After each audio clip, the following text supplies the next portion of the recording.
Bienvenidos a este nuevo capítulo de la historia de la música occidental. Ya hemos visto capítulos como la música en la prehistoria, tenemos estudios de caso y sobre todo nos vamos a enfocar en una nueva época en este video.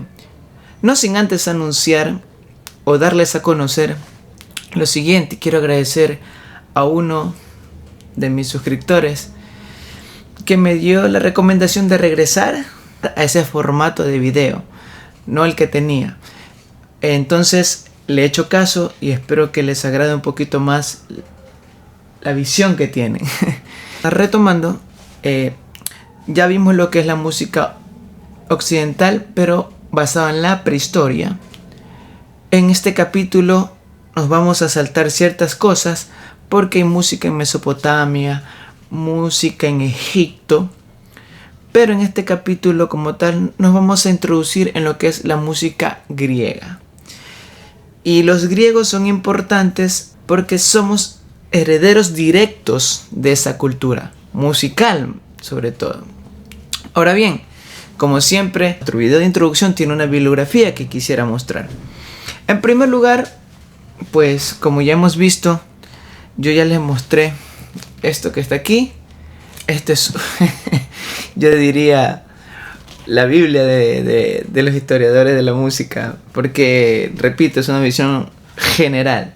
Sin embargo, para esta introducción vamos a estar usando este libro. Vamos a estar usando este capítulo del libro que corresponde a la historia de la música griega.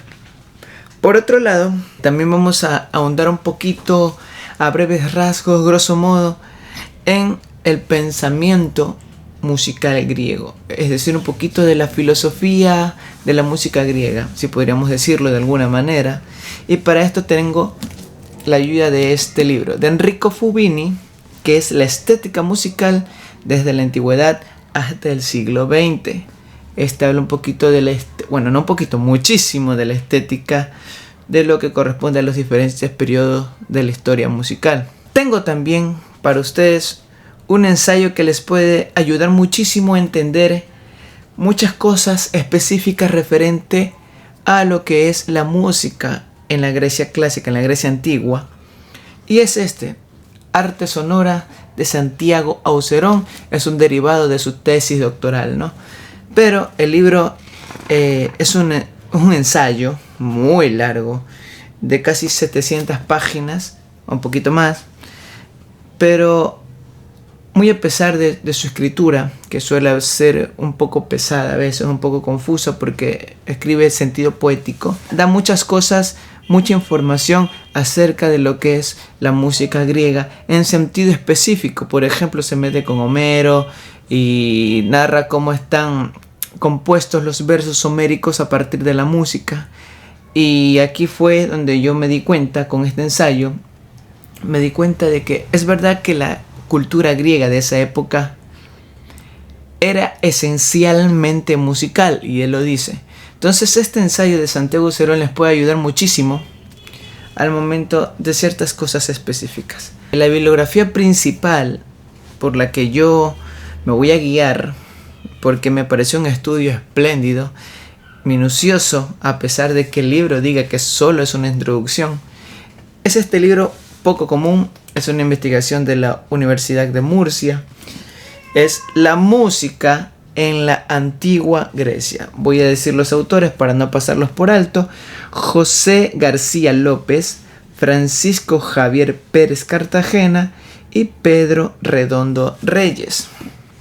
Este libro es una maravilla, y con este libro es por el cual nos vamos a estar guiando en todos estos capítulos de esta lista de reproducción de la música occidental, en el capítulo de la música griega. Aquí le dejo la imagen, ¿sí? Voy a tratar de mostrarlas en imágenes. También me dieron esa sugerencia, mostrar los libros en imágenes. Entonces por aquí se los voy a estar dejando.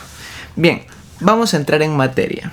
Hola, soy Gustavo Sáenz y te pido por favor que primero te suscribas al canal, le des like y si puedes compartirlo. Este tipo de contenido cuesta también mantenerlo, así que te pido que te pases por mi Patreon, que está en la descripción de cada video de este canal. Este tipo de ámbito cultural no pide dinero de nadie, simplemente es la voluntad de la donación de mis suscriptores. Así que puedes acceder a mi Patreon y que puedas ayudar al financiamiento de este canal. Soy Gustavo Sáenz y este es mi canal. Entonces, hemos estrenado esta lista de reproducción con la música en la antigüedad, pero enfocado en la prehistoria. Pasamos por el paleolítico, el neolítico, estudiamos un breve fragmento de descubrimientos de estas flautas, las primeras flautas de hueso, de cerámica. Recordemos que las primeras flautas fueron hechas de huesos de ave. Y todo esto lo vimos en los 3 capítulos anteriores de esta lista de reproducción. Es verdad que hubo culturas un poco más antiguas que la griega. En este sentido tenemos la cultura de Mesopotamia, de la cual ahora forma parte Irak y Siria, ¿no? Ahí nos podemos ubicar más o menos para que tengamos el mapa mental.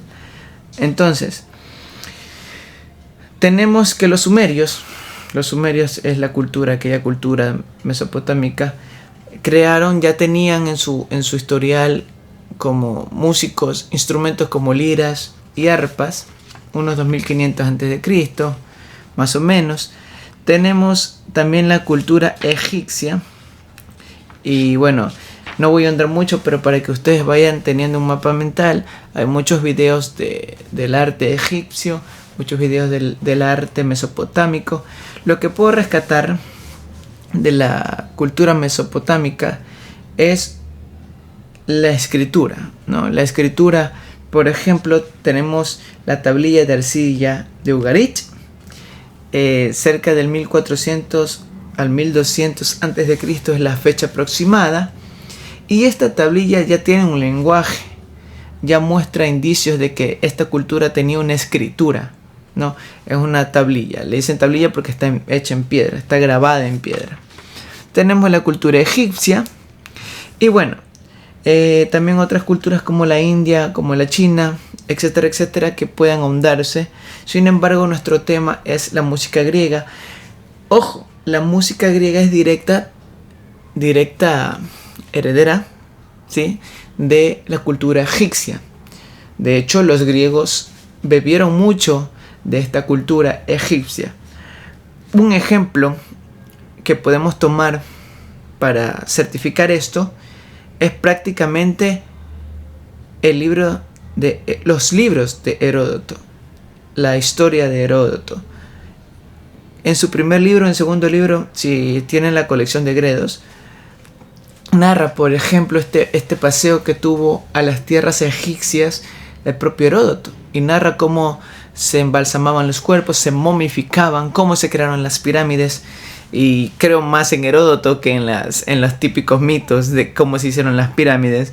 Heródoto dice más o menos cómo hicieron las pirámides los egipcios, son una fuente directa, creo que es la más directa hasta ahorita. Y probablemente tengamos en cuenta también que la música no es un mito. También Heródoto menciona de manera superflua, menciona lo que es la música en Egipto. Bien, y los griegos tomaron eso, ¿no? Como ven, Heródoto, un escritor, un historiador griego, bebió de eso. Pitágoras también, dentro de la filosofía, bebió de los egipcios. Y bueno, eso es un tema que también ahondaremos un poquito. Pitágoras es importante para esto, ¿eh? Bien, lo que es la música en el pensamiento de la antigua Grecia, para este video vamos a dividirlo en 4 partes. Y lo vamos a dividir primero en la parte instrumental, que es importante. Vamos a estudiar un poquito la organología, los escritos directos de las obras, los escritos teóricos, es decir, los escritos teóricos se refiere al pensamiento musical, y a los escritos tantos como teoría musical, esos escritos que tienen partituras, podríamos decir, en sus páginas. Y terminaremos reflexionando sobre lo que fue la música en sí dentro de la cultura griega. Como dijimos, los instrumentos y sus usos. Tenemos hallazgos de vestigios griegos donde tenemos lo que conocemos como el aulos, en plural se dice auloi. Tenemos la lira, que son los instrumentos más conocidos, y la cítara o kitara, que es en griego, ¿no? También tenemos registros de arpas, registros de cuerda punteada, de pequeña percusión, tenemos una flauta de pan, tenemos cornos. Todos estos son instrumentos que tienen una función. Por ejemplo, el aulos está asociado directamente con el dios Dionisios, ¿sí? El dios del vino. Este aulos era una especie de oboe que se lo relacionaba con Dionisios en sus fiestas, y era un símbolo de música para atraer la fertilidad para el vino, para la fiesta, ¿no? Estos aulos se pueden encontrar dentro de las obras de los grandes trágicos, como lo son Esquilo, Sófocles y Eurípides. Dentro de sus obras se pueden encontrar ejemplos del uso de aulos. Tenemos también las liras, que están en oposición al aulos, están asociadas con el dios Apolo. El dios Apolo, ¿sí?, que era el dios de la luz, el dios de la profecía, el dios del aprendizaje y el dios de las artes, especialmente de la música y de la poesía, ¿no? Entonces esta lira era como un instrumento de 7 cuerdas, la cual se rasgueaba con un plectro o con una púa. Hoy le conocemos, en mi país le dicen vitela, en otros le dicen púa, en otros le dicen uña. Bueno, había otros distintos, como muestra Palisca, que tenían una especie de caja de resonancia de caparazón de tortuga. Estas liras pues eran un poco más grandes y estaban hechas de tripas de buey. Las cuerdas estaban hechas de tripas de buey. Estaba asociada con Apolo, el dios de la luz, etcétera, etcétera, etcétera. Especialmente, y aquí se encuentran muchos ejemplos en las obras homéricas, en la Ilíada y en la Odisea especialmente. Ya veremos un poquito más adelante estos ejemplos, porque el libro que le acabé de mencionar de la música griega, que nos vamos a basar prácticamente, será el central, da fragmentos de donde aparecen. Tenemos la cítara o la kitara, que es una especie de lira más grande. Se usaba en procesiones y ceremonias sagradas, y se usaba, el lugar donde mayor uso se le daba era en el teatro, ¿sí?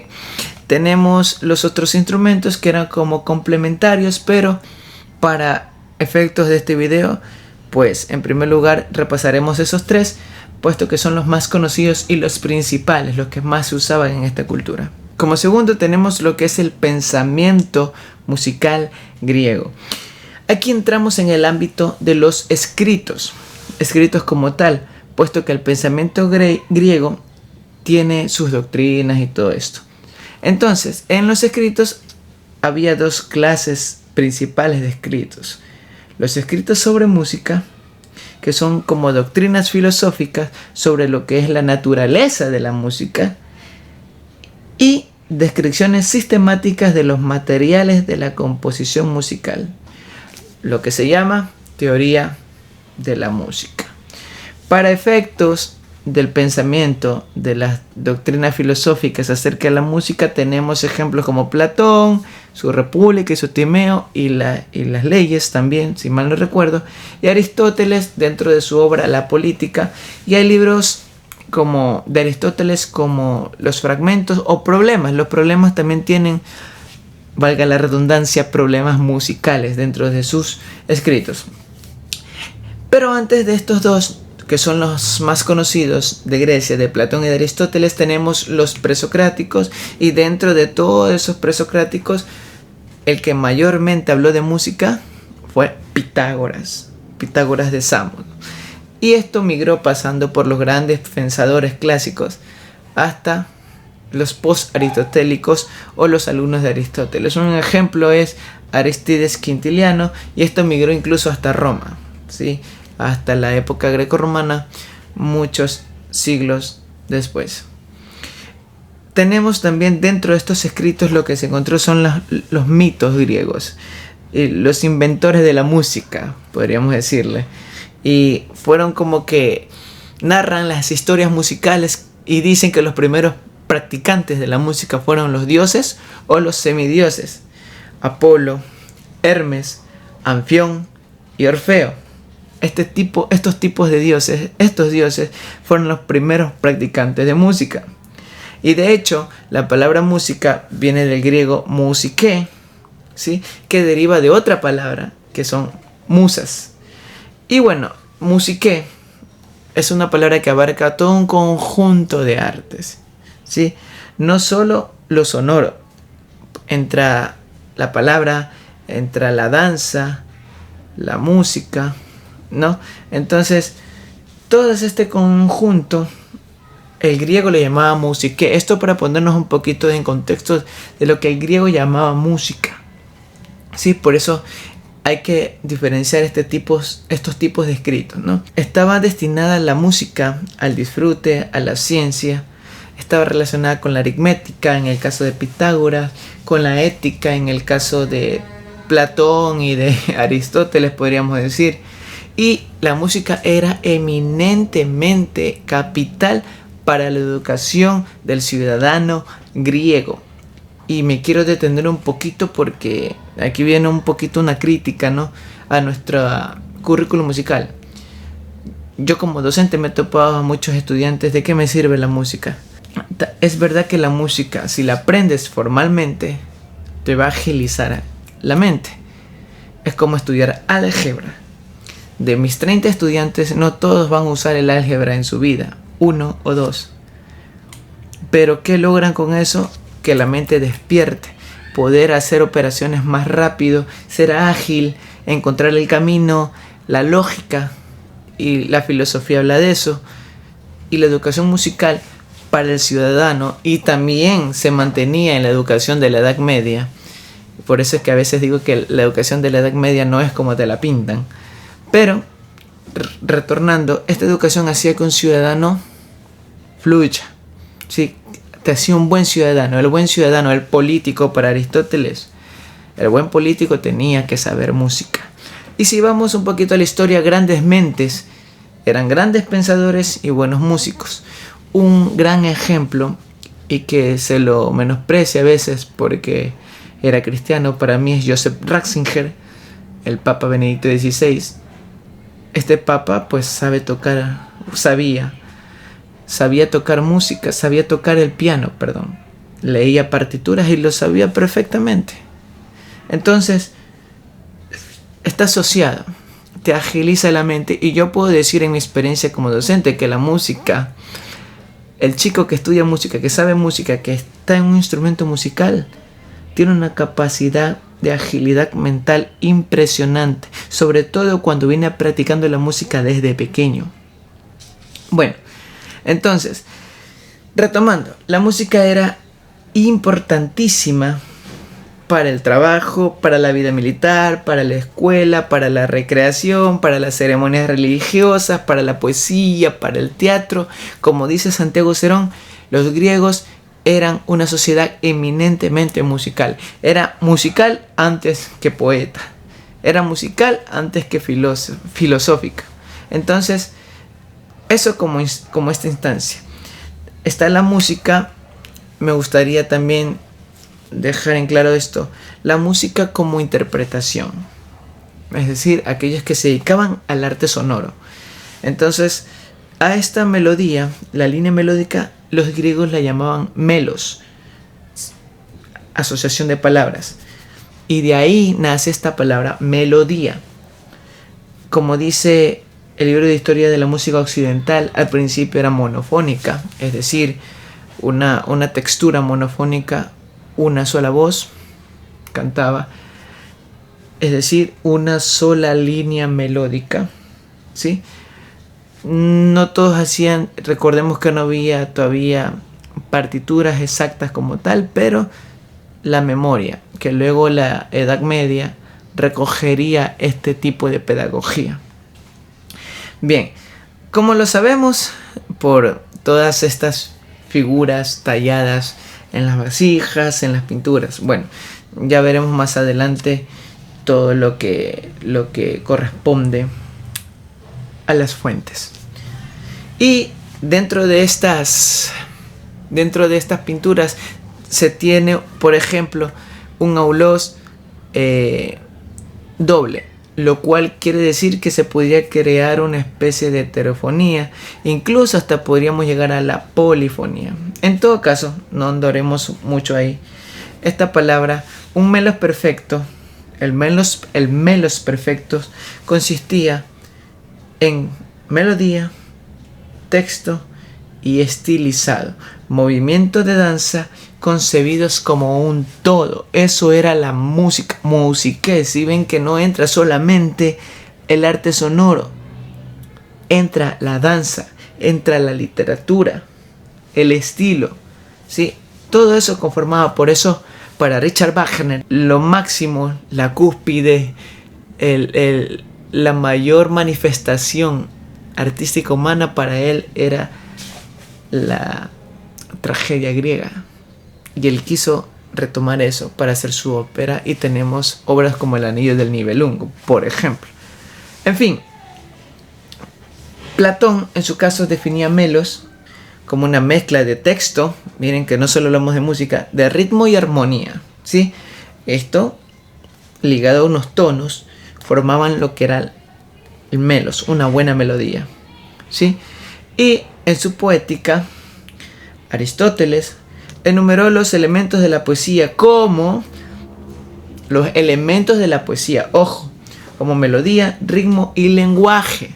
Por eso recalco, música no era solo el arte sonoro para los griegos, era un conjunto de algunas artes. Y dentro de este conjunto, todo, tenemos ejemplos de Homero donde se narraban recuerdos. Ya veremos después un fragmento de la Odisea donde Penélope escucha el canto del poeta. Penélope escucha una buena melodía narrando las hazañas o las tristezas de su esposo, y ella rompe en llanto, la hace llorar. Entonces Penélope dice que se calle, no porque la música sea fea, sino porque es tan hermosa, está tan bien estilizada, que le da ese toque de llegar al corazón, podríamos decirlo. Bueno, el arte de cantar, los himnos, bueno, todos eran musicales.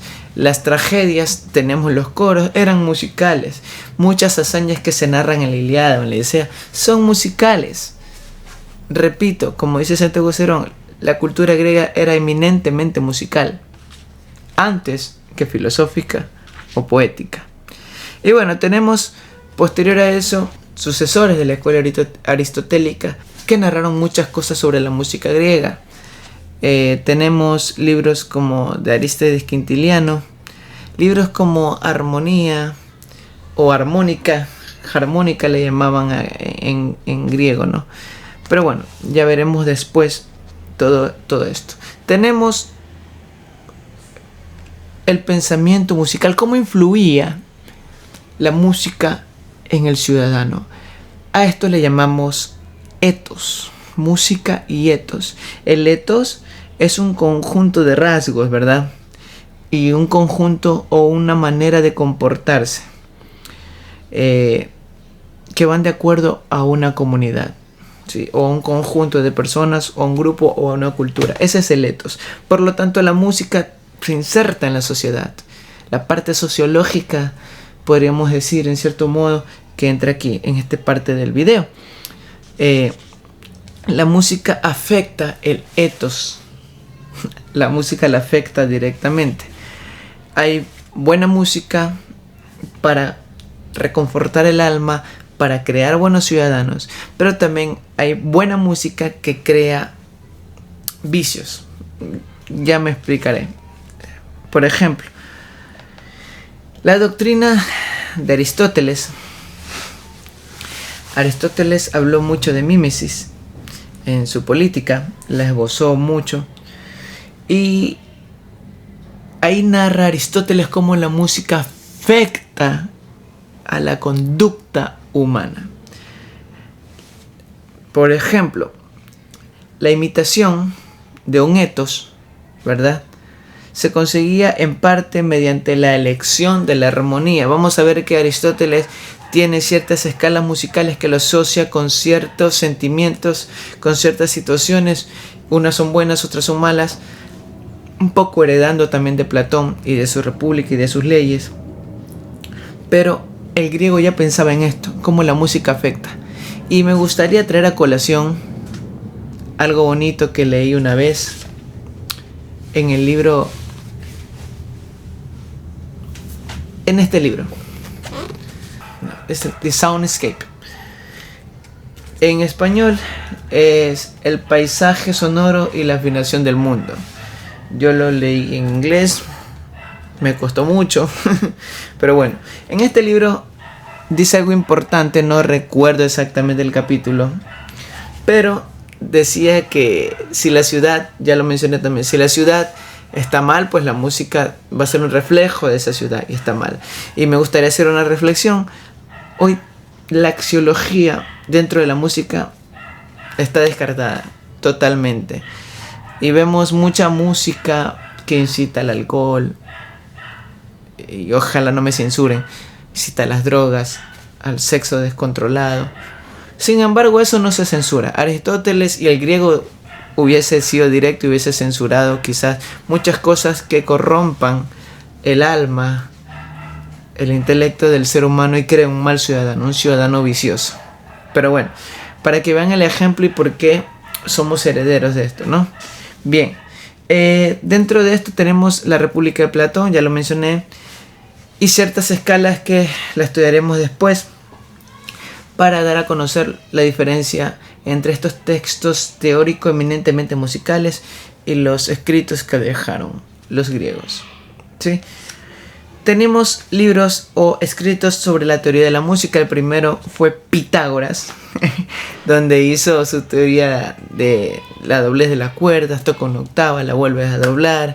Y bueno, tienen unas medidas exactas que luego las estudiaremos. Tenemos casos post-aristotélicos como Aristoceno, con su libro Elementos armónicos y los elementos rítmicos, etcétera, etcétera, etcétera. Arístides Quintiliano, ya lo mencioné. Pero bueno, la cosa es que estos textos teóricos dan indicios de escalas musicales, hablan netamente de la ciencia musical, un poco más complejo de leer porque la música se torna un poco confusa con la matemática y comienza a ver este rodeo de música teórica pura y dura. Y el músico tiene que entender eso si es que quiere saber de dónde nacieron nuestras escalas. ¿Ok? Bien, tenemos tetracordos, tenemos, por ejemplo, textos que hablan directamente sobre escalas musicales, etcétera, etcétera, etcétera. No me voy a meter mucho ahí porque quisiera abordarlo después en otros capítulos. Tenemos ejemplos muy buenos sobre música griega.